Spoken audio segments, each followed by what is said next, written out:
Welcome tea shot. ఈరోజు మనం భారతదేశ ఆర్థిక వ్యవస్థకు సంబంధించి ద్రవ్యోల్బణం అనే టాపిక్ను మనం అధ్యయనం చేసినట్లయితే భారతదేశం ఎదుర్కొంటున్న ప్రధాన సమస్యల్లో ద్రవ్యోల్బణం ఒకటి. అంటే ఇన్ఫ్లేషన్, ద్రవ్యోల్బణమో ఇన్ఫ్లేషన్. ద్రవ్య అంటే డబ్బు, ద్రవ్య అంటే డబ్బు. ఇక్కడ ఉల్బణము అంటే వాస్తవానికి ఉల్బణం అంటే ఇక్కడ మనం చూస్తే ఉబ్బటం. ఇన్ఫ్లేషన్ బద్రవ్య అంటే డబ్బు, ఉల్బణం అంటే ఉబ్బటం. అంటే ఇక్కడ వాస్తవానికి ద్రవ్యోల్బణము అనగా డబ్బు ఉబ్బటాన్ని ద్రవ్యోల్బణం అంటారు. అంటే వాస్తవానికి డబ్బు ఉబ్బటాన్ని ద్రవ్యోల్బణం అంటామంటే ద్రవ్య సప్లై పెరగటాన్ని ద్రవ్యోల్బణం అంటారు. ద్రవ్య సప్లై పెరగటాన్ని ద్రవ్యోల్బణం అంటారు. అంటే ద్రవ్యం విలువ, డబ్బు విలువ పడిపోవటాన్ని ద్రవ్యోల్బణం అంటారు. ధరలు పెరగటాన్ని ద్రవ్యోల్బణము అంటారు.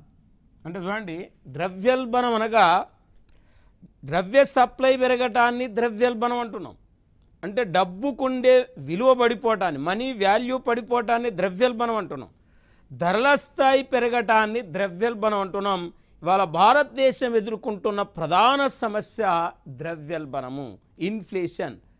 మరి భారతదేశంలో వాస్తవానికి ద్రవ్యోల్బణానికి కారణం ఏంటిది అంటే మన క్వశ్చన్ ఎలా అడుగుతారంటే ద్రవ్యోల్బణానికి ఈ క్రింది వానిలో కారణాన్ని గుర్తించమంటాడు. మరి ద్రవ్యోల్బణానికి కారణాన్ని గుర్తించమని అడిగినప్పుడు ఇక్కడ మనకు మేజర్గా ద్రవ్యోల్బణానికి కారణం ఇక్కడ ఆప్షనల్ మనకు లోడ్ బడ్జెట్ ఇచ్చిండు, వాస్తవానికి ఇక్కడ మిగులు బడ్జెట్ ఇచ్చిండు మనకు, తర్వాత సంతులన బడ్జెట్ ఇచ్చిండు. అంటే లోడ్ బడ్జెట్ ఒక రీజను మనకి, రెండవది మిగులు బడ్జెట్, మూడవది సంతులన బడ్జెట్ ఇచ్చాడు. అంటే భారతదేశంలో ద్రవ్యోల్బణానికి కారణము అన్నాడు. కారణం అన్నప్పుడు మనం లోడ్ బడ్జెట్ కవర్ చేయాలన్నా, మరి మిగులు బడ్జెట్ని ఆన్సర్ చేయాలన్నా, సంతులన బడ్జెట్ని ఆన్సర్ చేయాలనేది ఇక్కడ చాలా మోస్ట్ ఇంపార్టెంట్ పాయింట్. అంటే లోడ్ బడ్జెట్ అంటే ప్రభుత్వ ఆదాయం కంటే ప్రభుత్వ వ్యయం ఎక్కువ ఉంటే దాన్ని లోడ్ బడ్జెట్ అంటారు. మరి వాస్తవానికి ప్రభుత్వ ఆదాయం ఎక్కువ ఉండి ప్రభుత్వ వ్యయం తక్కువ ఉంటే దాన్ని మిగులు బడ్జెట్ అంటారు. ప్రభుత్వ ఆదాయము ప్రభుత్వ వ్యయము సమానంగా ఉంటే దాన్ని సంతులన బడ్జెట్ అంటారు. అంటే సింపుల్గా మొత్తం ఆదాయము కంటే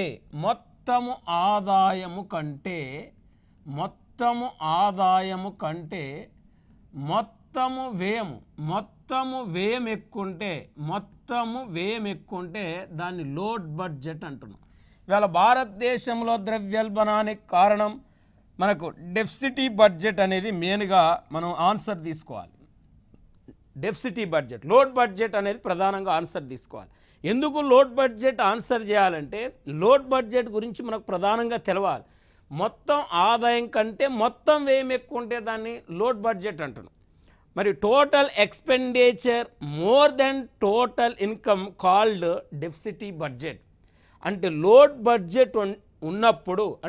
బడ్జెట్ ఉన్నప్పుడు ప్రభుత్వం ఏం చేస్తుందంటే అదనంగా పన్నులు పెంచుతుంది. అదనంగా పన్నులు పెంచినప్పుడు వస్తువులకు ఏమైతే అంటే ధరలు పెరుగుతాయి. ధరలు పెరగటాన్ని ఏమన్నాం? ద్రవ్యోల్బణం.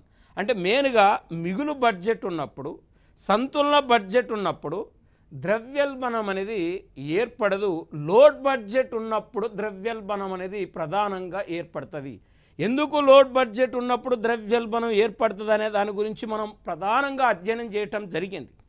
ఇంకా మొత్తం ఆదాయం కంటే మొత్తం వ్యయం ఎక్కువ ఉన్నప్పుడు మొదటిసారిగా ప్రభుత్వం తీసుకునే చర్య ట్యాక్సెస్ పెంచడం. ట్యాక్సెస్ పెంచడం వల్ల ధరలు పెరగటం ఫస్ట్ రీజన్.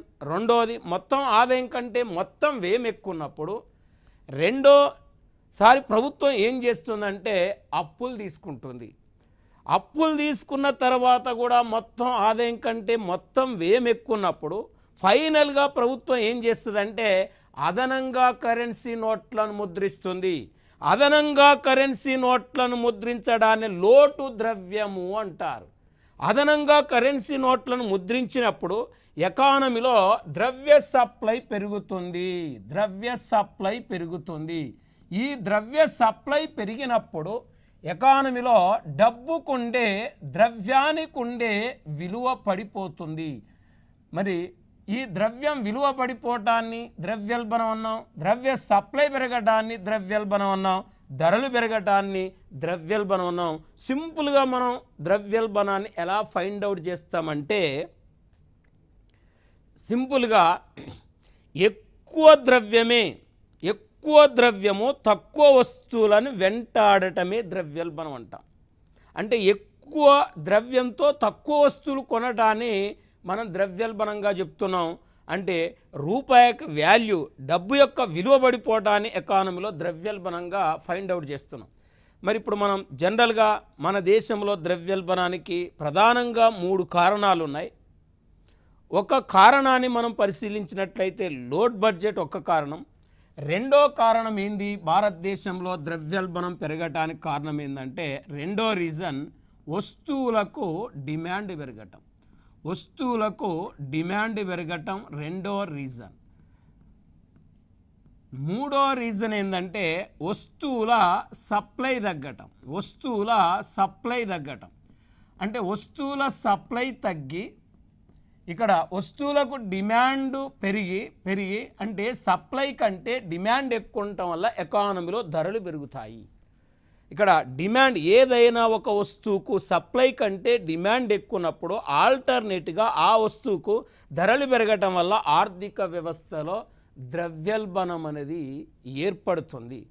మరి ఇలాంటి ద్రవ్యోల్బణాన్ని మనం పరిశీలించినట్లయితే టైప్స్ ఆఫ్ ఇన్ఫ్లేషన్ మనం పరిశీలించినట్లయితే ఇక్కడ ద్రవ్యోల్బణం రకాలను చూస్తే పాకే ద్రవ్యోల్బణం, నడిచే ద్రవ్యోల్బణం, పరిగెత్తే ద్రవ్యోల్బణం, అతి ద్రవ్యోల్బణం. అంటే ద్రవ్యోల్బణ తీవ్రతను బట్టి ద్రవ్యోల్బణం యొక్క ఉధృతిని బట్టి ద్రవ్యోల్బణం ప్రధానంగా 4 రకాలుగా మనం చెప్పుకోవచ్చు. ఆ 4 రకాల్లో ఒకటి పాకే ద్రవ్యోల్బణం, క్రీపింగ్ ఇన్ఫ్లేషన్ అంటాం. అంటే క్రీపింగ్ ఇన్ఫ్లేషన్ పాకే ద్రవ్యోల్బణం అంటే వాస్తవానికి పాకే ద్రవ్యోల్బణం అంటే సంవత్సర కాలంలో ఏదైనా ఒక వస్తువుకు 2% నుండి 3% ధరలు పెరిగితే అంటే 2 to 3% ఏదైనా ఒక వస్తువుకు 2 నుండి 3% ధరలు పెరిగితే దాన్ని పాకే ద్రవ్యోల్బణము అంటారు. అంటే మనకి ఇక్కడ సపోజ్ 100 రూపాయలు ఉన్న వస్తువు 102 రూపాయలు కావటం, 103 రూపాయలు కావటం, 300 ఉన్న వస్తువు 306 రూపాయలు కావటం, 10 రూపాయలు ఉన్న వస్తువు 10 రూపాయలు 20 పైసలు, 10 రూపాయలు 30 పైసలు కావటం. ఏది 2% 3% ధరలు పెరిగిన తర్వాత అంటే మనకు ఏదైనా ఒక వస్తువుకు ఒక సంవత్సర కాలంలో 2 నుండి 3% ధరలు పెరిగితే దాన్ని పాకే ద్రవ్యోల్బణం అంటారు. ఈ ద్రవ్యోల్బణాన్ని ప్రజలు పెద్దగా గుర్తించరు. ధరల పెరుగుదలను పెద్దగా ప్రజలు అంచనా వేయలేరు. అందుకే దీన్ని అణచిన, కనిపించని, సున్నితమైన ద్రవ్యోల్బణం అని కూడా మనకు పాకే ద్రవ్యోల్బణాన్ని పిలవచ్చు. ఇక్కడ మనం క్రీపింగ్, వాకింగ్ నడిచే ద్రవ్యోల్బణం. నడిచే ద్రవ్యోల్బణాన్ని మనం స్టడీ చేస్తే నడిచే ద్రవ్యోల్బణం అంటే సంవత్సర కాలంలో ఏదైనా ఒక వస్తువుకు 3 నుండి 6% ధరలు పెరిగితే దాన్ని నడిచే ద్రవ్యోల్బణం అంటారు. అంటే ఏదైనా ఒక వస్తువుకు ఒక సంవత్సర కాలంలో 3 నుండి 6% ధరలు పెరిగితే దాన్ని నడిచే ద్రవ్యోల్బణంగా మనం పరిగణించవచ్చు. అంటే కొంతవరకు ఈ ద్రవ్యోల్బణ కాలంలో ప్రజలు ధరల పెరుగుదలను గుర్తించగలుగుతారు. అంటే ఈ నడిచే ద్రవ్యోల్బణాన్ని ప్రభుత్వము కంట్రోల్ చేయనట్లయితే ఆ ద్రవ్యోల్బణము దేనికి దారితీస్తుందంటే పరిగెత్తే ద్రవ్యోల్బణాన్ని దారితీస్తుంది. అంటే క్రీపింగ్ ఇన్ఫ్లేషన్, వాకింగ్ ఇన్ఫ్లేషన్ దారితీస్తుంది. వాకింగ్ ఇన్ఫ్లేషన్ రన్నింగ్ ఇన్ఫ్లేషన్ దారితీస్తుంది. రన్నింగ్ ఇన్ఫ్లేషన్ దారితీస్తుంది. అంటే పరిగెత్తే ద్రవ్యోల్బణం అంటే ఇక్కడ మనం జనరల్గా సంవత్సర కాలంలో ఏదైనా ఒక వస్తువుకు 6 నుండి 10% ధరలు పెరిగితే దానిని మనం పరిగెత్తే ద్రవ్యోల్బణం అంటాం. అంటే ఇక్కడ చూడండి 6 to 10%. Any good prices are increasing for Yanam. అంటే ఒక సంవత్సర కాలంలో ఏదైనా ఒక వస్తువుకు 6 నుండి 10% ధరలు పెరిగితే పరిగెత్తే ద్రవ్యోల్బణం అంటాం. ఎగ్జాంపుల్, 100 రూపాయలు ఉన్న పెట్రోలు ఇక్కడ 6% నుంచి 10%, 10% ధరలు పెరిగితే 110 రూపాయలు అవుతుంది. 300 ఉన్న వస్తువు 330 రూపాయలు అవుతుంది. 900 ఉన్న వస్తువు 990 రూపాయలు అవుతుంది. 1000 రూపాయలు ఉన్న వస్తువు 1100 రూపాయలు అవుతుంది. 10% పెరిగితే, అంటే 6 to 10% మధ్య పెరిగితే దాన్ని పరిగెత్తే ద్రవ్యోల్బణము అంటారు. మరి ఇక్కడ ఇది ఒక రకమైన మనకు ద్రవ్యోల్బణంగా, ఒక రకమైన ఇన్ఫ్లేషన్గా మనం చెప్పుకుంటున్నాం. అతి ద్రవ్యోల్బణం అంటే ఇక్కడ అతి ద్రవ్యోల్బణాన్ని మనం ప్రధానంగా పరిగణలోకి తీసుకుంటే మనం హైపర్ ఇన్ఫ్లేషన్, ఇక్కడ హైపర్ ఇన్ఫ్లేషన్ అంటాం. అతి ద్రవ్యోల్బణం అంటాం. దీన్ని ఉద్ధృతమైన ద్రవ్యోల్బణం అంటాం. ఉరకలేసే ద్రవ్యోల్బణం అంటాం. గంతులేసే ద్రవ్యోల్బణం అంటాం. మరి ఈ ద్రవ్యోల్బణాన్ని మనం చూస్తే ఒక సంవత్సర కాలంలో ఏదైనా ఒక వస్తువుకు ఇక్కడ జనరల్గా మనకు 10 to 100% ధరలు పెరిగితే 10 to 100% ధరలు పెరిగితే దాన్ని మనం ఏమనాలంటే అతి ద్రవ్యోల్బణం అంటారు. అంటే అతి ద్రవ్యోల్బణం 10 నుంచి 100%, ఏదైనా ఒక వస్తువుకు ఒక సంవత్సర కాలంలో 10 నుండి 100% ధరలు పెరిగితే దాన్ని అతి ద్రవ్యోల్బణం అంటాం. ఈ ద్రవ్యోల్బణం వాస్తవానికి 2వ ప్రపంచ యుద్ధం తర్వాత కూడా ప్రపంచ దేశాల్లో ఇలాంటి ద్రవ్యోల్బణం అని సంభవించింది. అంటే ఇలాంటి ద్రవ్యోల్బణాలు ఎప్పుడు వస్తాయంటే యుద్ధాలు సంభవించినప్పుడు ఇలాంటి ద్రవ్యోల్బణాలు వస్తాయి. మరి యుద్ధాలు సంభవించినప్పుడు కానీ, ప్రకృతి వైపరీత్యాలు సంభవించినప్పుడు కానీ ఇలాంటి ద్రవ్యోల్బణాలు మనకు సంభవిస్తుంటాయి.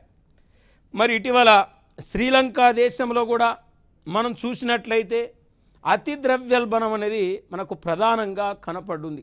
అంటే ప్రధానంగా కనపడ్డది శ్రీలంకలో రీసెంట్గా మనం చూసినాం అతి ద్రవ్యోల్బణం.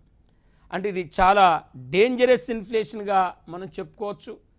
మరి ఈ విధంగా ద్రవ్యోల్బణం యొక్క తీవ్రతను బట్టి, ద్రవ్యోల్బణం యొక్క ఉధృతిని బట్టి ద్రవ్యోల్బణం మరి ఇక్కడ మనకు పాకే ద్రవ్యోల్బణం, నడిచే ద్రవ్యోల్బణం, పరిగెత్తే ద్రవ్యోల్బణం, అతి ద్రవ్యోల్బణంగా చెప్పవచ్చు.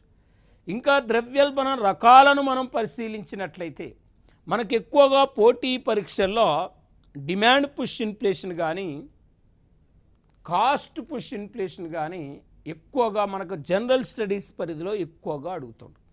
మరి జిఎస్ పరిధిలో demand push inflation, cost push ఇన్ఫ్లేషన్ని మనం ప్రధానంగా ప్రస్తావించినట్లయితే ఇక్కడ డిమాండ్ ప్రేరిత ఇక్కడ ద్రవ్యోల్బణం, డిమాండ్ ప్రేరిత ద్రవ్యోల్బణం, push inflation, demand push inflation. మరి డిమాండ్ పుష్ ఇన్ఫ్లేషన్ చూస్తే వాస్తవానికి డిమాండ్ ప్రేరిత ద్రవ్యోల్బణం అంటే ఏంటిది అనే దాన్ని తీసుకుంటే,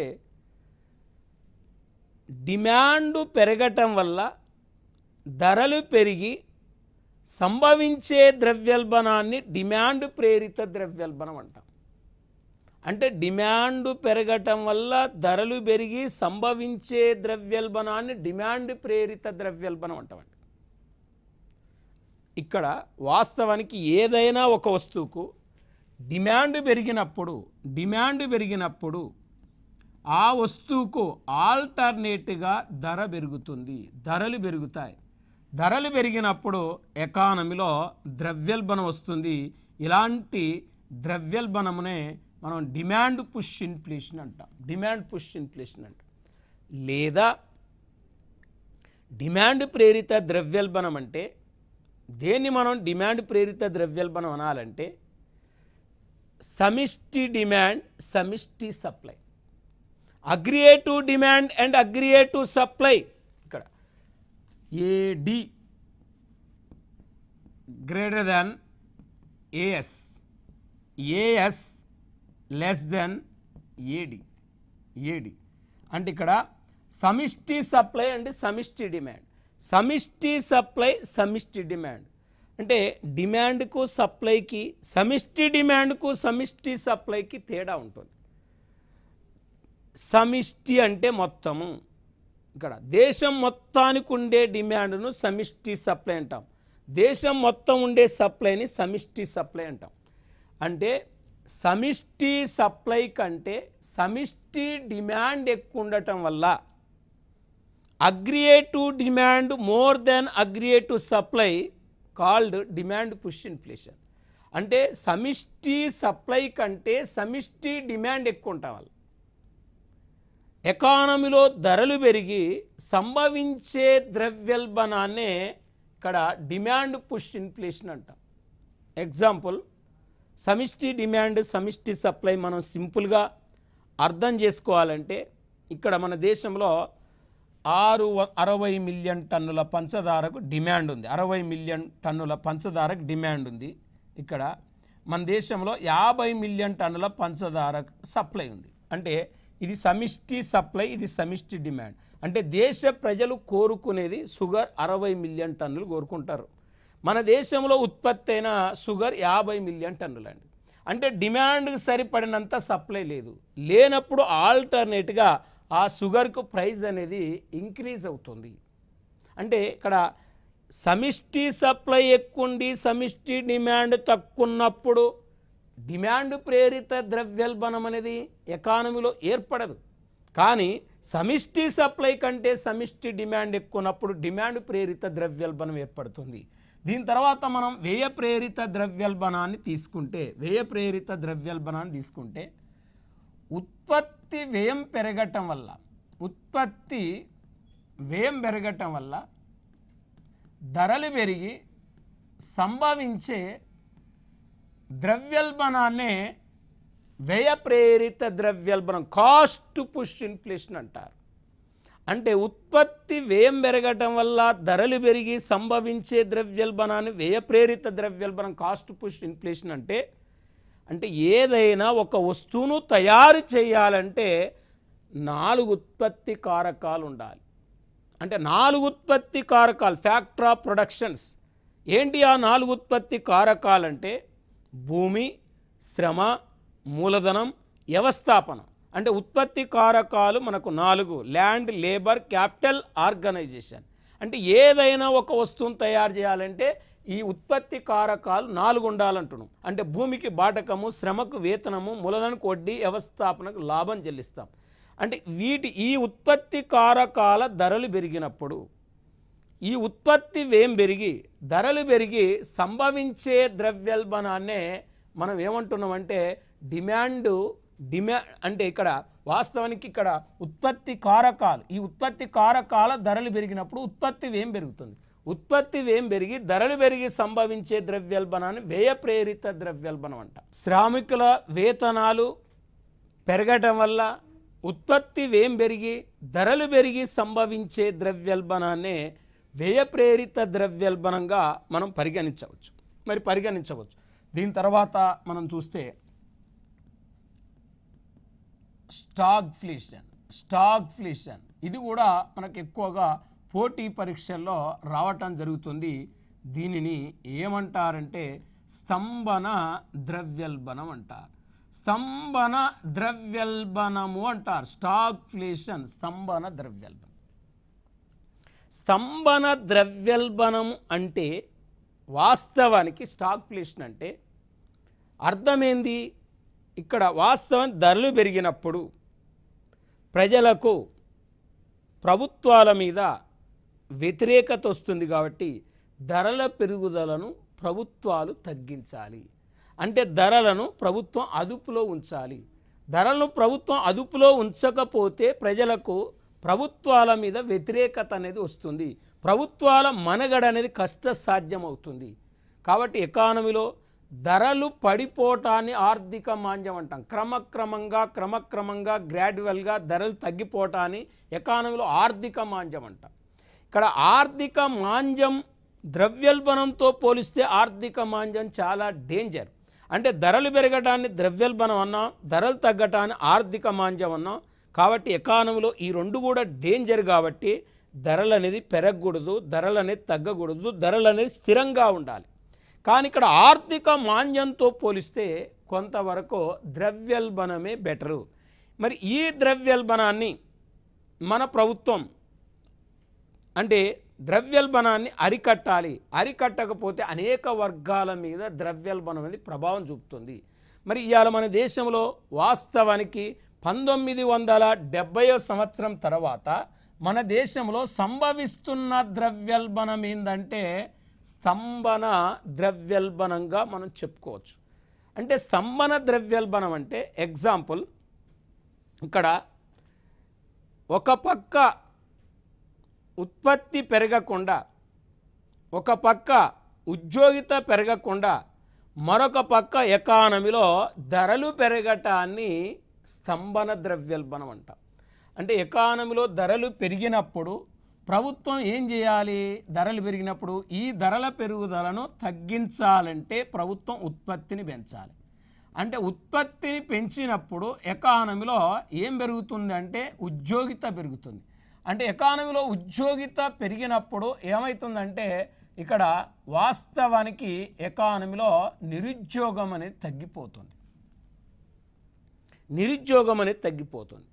మరి ఇక్కడ వాస్తవానికి స్తంభన ద్రవ్యోల్బణం అంటే ఇక్కడ అర్థం ఏంటంటే ఒక పక్క ఉత్పత్తి పెరగకుండా, మరొక పక్క ఉద్యోగిత పెరగకుండా ధరలు పెరగటాన్ని ఏమంటున్నామంటే స్తంభన ద్రవ్యోల్బణము, స్టాగ్ఫ్లేషన్ అంటున్నాం. అంటే ఇక్కడ మనకు జనరల్గా చూస్తే చాలా డేంజరస్ ఇన్ఫ్లేషన్ ఏంటంటే స్తంభన ద్రవ్యోల్బణం. అంటే ఒక పక్క ఇటు ఉత్పత్తి పెరగదు, ఒక పక్క ఇటు ఉద్యోగిత పెరగదు.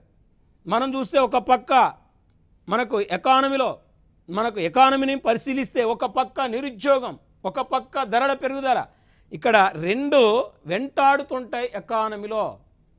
అంటే జనరల్గా మరి ఇక్కడ ఆర్థిక మాంద్యంతో కూడిన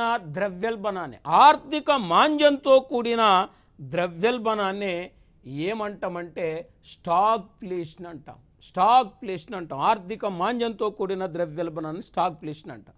మరి భారతదేశంలో ఈ ద్రవ్యోల్బణాన్ని ఎట్లా అంచనా వేస్తారు? ద్రవ్యోల్బణాన్ని ఎట్లా కొలుస్తారు అంటే భారతదేశంలో ద్రవ్యోల్బణాన్ని అంచనా వేయటానికి ఉపయోగించే సూచిక ఏంటంటే టోకో ధరల సూచీని వాడతారు దేశంలో ద్రవ్యోల్బణాన్ని కొలవటానికి, ద్రవ్యోల్బణాన్ని తెలుసుకోవటానికి. అంటే టోకో ధరల సూచి అంటే వాస్తవానికి ఎలా ఉంటుందంటే ఎకానమీలో ఇక్కడ ఒక కంపెనీ ఒక వస్తువు తయారు చేసినప్పుడు ఆ కంపెనీ ఆ వస్తువును ఏజెన్సీ తీసుకుంటుంది. ఏజెన్సీ నుంచి ఆ వస్తువు హోల్సేల్కి వెళ్తుంది, హోల్సేల్ నుంచి ఆ వస్తువు రిటైల్కి వెళ్తుంది, రిటైల్ నుంచి ఆ వస్తువు కన్జ్యూమర్కి వెళ్తుంది. అంటే ఇక్కడ కంపెనీ నుంచి వస్తువు కన్జ్యూమర్కి వెళ్తుంది. మరి కంపెనీ నుంచి వస్తువు కన్జ్యూమర్కి వెళ్ళినప్పుడు జనరల్గా ఇక్కడ కంపెనీ టు కన్జ్యూమర్ అంటే ఇక్కడ కంపెనీ నుంచి కన్జ్యూమర్కి వెళ్ళినప్పుడు ధర తక్కువ ఉంటుంది. కానీ మన దేశంలో ఏ వస్తువు అయినా వ్యాపారం ఇలా జరుగుతుందండి. అంటే company, agency, wholesale, retail, consumer పోయేసరికి ఇక్కడ ధర అనేది డిఫరెంట్గా ఉంటుంది. అంటే మన దేశంలో ద్రవ్యోల్బణాన్ని లెక్కించేటప్పుడు ఇక్కడ చిల్లర ధరల సూచిని తీసుకోరు. ఇది హోల్సేల్ అంటే టోకో ధరల సూచి. అంటే కంపెనీ ఏజెన్సీకి ఇస్తే ఏజెన్సీ అంటే టోకో వర్తకునికి ఇస్తే టోకో వర్తకుడు చిల్లర వర్తకునికి ఇస్తే చిల్లర వర్తకుడు కన్జ్యూమర్కు వస్తూనే అమ్ముతాడండి. చిల్లర వర్తకుడు కన్జ్యూమర్కు వస్తూనే అమ్ముతాడు. అంటే ఇక్కడ మనకు టోకో ధరల సూచి ఆధారంగా భారతదేశంలో ద్రవ్యోల్బణాన్ని అంచనా వేస్తారు. అయితే ఈ టోకో ధరల సూచికి ఒక బేస్ ఇయర్ తీసుకుంటారు. అంటే బేస్ ఇయర్ అంటే గత 5-6 సంవత్సరాల్లో, బేస్ ఇయర్ అంటే తెలుగులో ఆధార సంవత్సరము అంటారు. ఇక్కడ ఆధార సంవత్సరము అంటే ఏంటిదంటే గత 5-6 సంవత్సరాల్లో ఏ సంవత్సరంలో అయితే పెద్దగా ధరలు పెరగలేదో ఆ సంవత్సరాన్ని ఆధార సంవత్సరంగా పరిగణలోకి తీసుకుంటారు. మరి ఆధార సంవత్సరంగా పరిగణలోకి తీసుకుంటారంటే 2012 మార్చి 19వ తారీఖు నాడు కేంద్ర ప్రభుత్వము టోకో ధరల సూచి మీద సుమిత్రా చతుర్వేది కమిటీని వేయటం జరిగింది. అంటే ఈ టోకో ధరల సూచి మీద వేసిన కమిటీ పేరు ఇక్కడ చూడండి. 2012 మార్చి 19వ తారీఖు నాడు మెయిన్గా సుమిత్రా చతుర్వేది. ఈ సుమిత్రా చతుర్వేది అనే ఒక కమిటీని 2012 మార్చి 19న టోకో ధరల సూచి మీద సలహాలు ఇవ్వటానికి కేంద్ర ప్రభుత్వం నియమిస్తే ఈ కమిటీ 2014 సంవత్సరంలో మార్చిలో ప్రభుత్వానికి నివేదిక సమర్పిస్తే ఈ కమిటీ సుమిత్రా చతుర్వేది కమిటీ సిఫారసులు అనుసరించి 2017వ సంవత్సరంలో ద్రవ్యోల్బణాన్ని అంచనా వేయటానికి టోకో ధరల సూచి యొక్క ఆధార సంవత్సరమును మెయిన్గా 2004-05 నుంచి ఆధార సంవత్సరాన్ని 2011-12కు మార్చడం జరిగింది. 2011-12కు మార్చడం జరిగింది ఆధార సంవత్సరాన్ని. అంటే ప్రస్తుతం మన దేశంలో ద్రవ్యోల్బణాన్ని లెక్కించడానికి ఆధార సంవత్సరంగా 2011-12ను తీసుకుంటున్నారు. 2011-12 బేస్ ఇయర్ని తీసుకొని ఇక్కడ 2 వారాలకు ఒక్కసారి టోకో ధరల సూచి ఆధారంగా భారతదేశంలో ద్రవ్యోల్బణాన్ని అంచనా వేస్తారు. మరి ఈ టోకో ధరల సూచిలో మొత్తం 3 రంగాలు తీసుకుంటారు. 3 రంగాలు ఏంటి అంటే ప్రాథమిక వస్తువులు తీసుకుంటారు, ప్రైమరీ గూడ్స్ ఒకటి. రెండోది ఇంధనము, శక్తి, ఇక్కడ వాస్తవానికి పెట్రోలియము ఇక్కడ తీసుకుంటారు. మరి ఇంధనము, శక్తి, పెట్రోలియము, ఇక్కడ మనకు ఇంకా కోల్, బొగ్గు లాంటివి తీసుకుంటారు. మూడవది తయారీ రంగం, తయారీ వస్తువులు తీసుకుంటారు. మొత్తం 3 రకాలు అంటే 3 రంగాలు: తయారీ వస్తువులు, ఇంధనము, శక్తి, పెట్రోలియము, ప్రాథమిక వస్తువులు. ఈ 3 రంగాల్లో టోటల్ ఎంత అంటే 697 వస్తువులు తీసుకుంటారండి. అంటే ప్రాథమిక వస్తువులు 117 తీసుకుంటారు. ఇక్కడ 117 తీసుకుంటారు ప్రాథమిక వస్తువులు. ఇంధనము, పెట్రోలియము, శక్తిలో 16 రకాల వస్తువులు తీసుకుంటారు. మనకు తయారీ వస్తువులు 563 రకాల వస్తువులు తీసుకుంటారు. మొత్తం ఈ 3 రంగాల్లో తీసుకునే వస్తువులు ఎంత అంటే 697 రకాల వస్తువులను తీసుకుంటారు. మరి 697 రకాల వస్తువులు తీసుకొని ద్రవ్యోల్బణాన్ని మరి జనరల్గా మనం ఒక్కసారి చూస్తే 2 వారాలకు ఒక్కసారి అంచనా వేస్తారు. మనకు అడిగేది పోటీ పరీక్షల్లో ఎలా అడుగుతారంటే భారతదేశంలో ద్రవ్యోల్బణాన్ని అంచనా వేయటానికి ఏ సూచీని వాడుతారని అడుగుతాడు. అది ఫస్ట్ పాయింట్. టోకో ధరల సూచి, చిల్లర ధరల సూచి, వినియోగదారుల ధరల సూచి ఏది కాదంటాడు. అప్పుడు మనం టోకో ధరల సూచి అని. ఇంకా మనకి ఎట్లా అడుగుతారంటే టోకో ధరల సూచీలో అత్యంత భారితము ఏ రంగానికి ఇస్తారని అడుగుతాడు. అంటే హైయెస్ట్ వెయిటేజ్, అత్యంత భారితం. ఇక్కడ మనం చూస్తే ప్రాథమిక వస్తువులకు ఇచ్చిన భారితము 22.62%. మరి 22.62% భారితం ఇచ్చారు. అదే ఇంధనము, శక్తి, పెట్రోల్, కోల్ కేవలం ఇచ్చిన భారితము 13.15% భారితం ఇచ్చారు. తర్వాత తయారీ వస్తువులు అంటే తయారీ వస్తువులకు ఇచ్చిన భారితం ఎంత అంటే 64.23% ఇచ్చారు. 64.23% భారితం ఇచ్చారంటే 64.23% ఇచ్చారు భారితం. మరి 64.23 అంటే మొత్తం మనం ఈ మూడు రంగాలను కూడితే ఇచ్చిన భారితం కేవలం మొత్తం 100%. ఈ 100%లో మనకి ఇక్కడ ప్రధానంగా మీరు చూడండి, ఇక్కడ 13%, ఇక్కడ 64% అంటే ఇక్కడ ఈజీగా ఆన్సర్ మనం చేయడానికి అవకాశం ఉంటుంది. టోకో ధరల సూచీలో అత్యంత భారితము దేనికి ఇస్తారంటే తయారీ రంగానికి ఇస్తారు, తయారీ వస్తువులకు ఇస్తారు. మరి హైయెస్ట్ వెయిటేజ్ దాదాపు మనం చూస్తే 64% వెయిటేజీ ఈ ఒక్క రంగానికే మరి 64% వెయిటేజ్ ఉంది. మరి జనరల్గా మనం ప్రధానంగా స్టడీ చేస్తే ఇక్కడ అయితే టోకో ధరల సూచీలో మెయిన్గా ఇక్కడ ఒక లోపం ఉంది. టోకో ధరల సూచీలో ఉన్న ప్రధాన లోపం ఏంది అనేది మనం గమనిస్తే, జాతీయ ఆదాయంలో అతిపెద్ద వాటా కలిగిన సేవా రంగాన్ని ఇక్కడ తీసుకోలేదు. సేవా రంగాన్ని అనేది ఇక్కడ తీసుకోలేదు. అతిపెద్ద వాటా కలిగిన సేవా రంగాన్ని జాతీయ ఆదాయంలో పరిగణలోకి తీసుకోలేదు.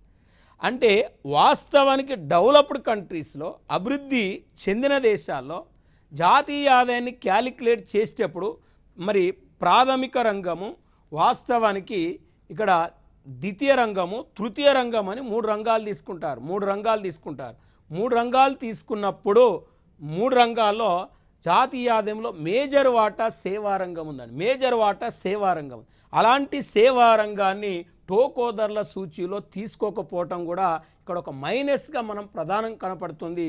కాబట్టి అభివృద్ధి చెందిన దేశాల్లో ద్రవ్యోల్బణాన్ని అంచనా వేసేటప్పుడు మెయిన్గా ఇక్కడ పీపీఐ అంటే ప్రొడక్షన్ ఆఫ్ ప్రొడ్యూస్డ్ ఇండెక్స్ తీసుకుంటారు. పీపీఐ ఇండెక్స్ తీసుకుంటే మన దేశంలో ద్రవ్యోల్బణాన్ని అంచనా వేసేటప్పుడు ఇక్కడ మనకు డబ్ల్యూపీఐ ఇండెక్స్ను తీసుకుంటున్నారు. డబ్ల్యూపీఐ ఇండెక్స్ అంటే హోల్సేల్ ప్రైస్ ఇండెక్స్ను మాత్రమే తీసుకుంటున్నారు. ఇది గుర్తుపెట్టుకోవాలి డిఫరెన్స్. డెవలప్డ్ కంట్రీస్లో ద్రవ్యోల్బణాన్ని అంచనా వేయటం పీపీఐ తీసుకుంటే మన దేశంలో డబ్ల్యూపీఐ తీసుకుంటారు. పీపీఐకి డబ్ల్యూపీఐకి తేడా ఏంటంటే పీపీఐలో కూడా సేవారంగం ఉంటుంది, డబ్ల్యూపీఐలో సేవారంగం అనేది లేదు. కానీ మన దేశంలో ప్రతి మనిషి రోజు అంటే లేచిన దగ్గర నుంచి నిద్రపోయే వరకు విద్య మీద, వైద్యం మీద, రవాణా మీద అంటే ఆటో ఛార్జీలు, బస్ ఛార్జీల మీద, మరి విద్య మీద, వైద్యం మీద ఎంతో ఖర్చు పెడతాడు. కానీ విద్య వైద్యం మీద చేసే ఖర్చును తీసుకోకపోవటం మన దేశంలో వాస్తవానికి టోకో ధరల సూచీలో ఉన్న ప్రధాన లోపంగా మనం చెప్పుకోవచ్చు. ఇది మనకు ద్రవ్యోల్బణాన్ని అంచనా వేసే సూచీలో ఒకటి. నెక్స్ట్ ఇంకా ద్రవ్యోల్బణాన్ని అంచనా వేసే సూచీలు నెక్స్ట్ మనకు క్లాసులో మనం పరిశీలిద్దాం.